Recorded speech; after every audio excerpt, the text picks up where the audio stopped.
मरीम नवाज ने हुकूमत से डील का तासुर मुस्तरद कर दिया। कहा कि पागल हैं, इतनी कुर्बानियां देने के बाद डील कर लें। इमरान खान को मुसल्लत करने का नतीजा पूरी कौम ने देख लिया। मीडिया से गुफ्तगू में मरीम नवाज ने कहा कि आज़ाद कश्मीर के इलेक्शन चोरी करने की कोशिश की तो संगीन नताइज भुगतना होंगे। इससे ज़्यादा नालायक और नाअहल हुकूमत नहीं देखी। पीटीआई अब गई तो फिर वापस नहीं आएगी। उन्होंने कहा कि पीडीएम जलसे में नून लीग की नुमाइंदगी शहबाज शरीफ ने की। नून लीग खामोश नहीं, आपके सामने है और बोल रही है।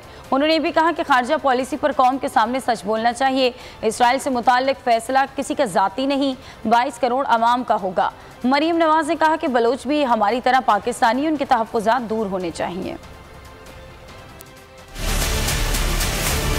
हर बात में डील निकाल के ले आते हैं। क्यों डील होगी भाई, और किसके साथ होगी? इतनी सारी कुर्बानियां देने के बाद, इतनी जिद्दोजहद करने के बाद क्या हम पागल हैं कि किसी दिन खड़े होकर डील कर लेंगे उन्हीं लोगों के साथ जिनके खिलाफ हमारी जिद्दोजहद? शहबाज शरीफ साहब ने मुझे AJK के कैंपेन की जिम्मेदारी दी है और मैं उसकी प्रेपरेशन कर रही थी। तो हमारी नुमाइंदगी उस जलसे में भरपूर शहबाज शरीफ साहब ने की है और जहां वो प्रेजेंट होते हैं वहां हमारी ज़रूरत नहीं होती कि आवाम के और उनके मुंतखब नुमाइंदों के रास्ते में ना आएँ, इलेक्शंस को चोरी करने की कोशिश ना करें। आज शायद आप you can get away with it, लेकिन आपको इसके बहुत सीरियस नताइज भुगतना पड़ेंगे। पीडीएम ने बहुत बड़े मकासद हासिल किए।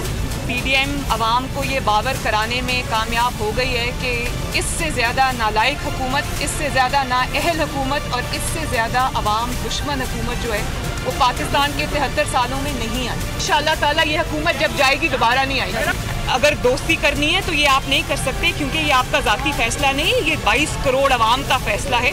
उनको एतमाद में ले और सच बताएं। सियासी स्टैंडिंग है, फॉरेन पॉलिसी उससे लिंक नहीं होनी चाहिए। वो आपकी ज़ाती पॉलिसी नहीं, वो कौमी पॉलिसी है और उसके ऊपर एक ही स्टांस पूरे पाकिस्तान का होना चाहिए और वो तब्दील नहीं होना चाहिए कि आप कमज़ोर हैं तो वो स्टांस बदल जाए, आप मजबूत हैं। और उसके बाद कौम से सच बोलना चाहिए।